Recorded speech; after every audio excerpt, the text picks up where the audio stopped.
దారిలో ఉన్న నా జీవితమును మేళ్లతో నింపితివి. ఒక కీడైన దరి చేరక నన్ను తండ్రిగా కాచావ స్తోత్రం.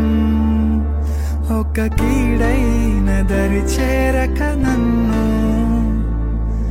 తండ్రిగా కాచావ స్తోత్రం.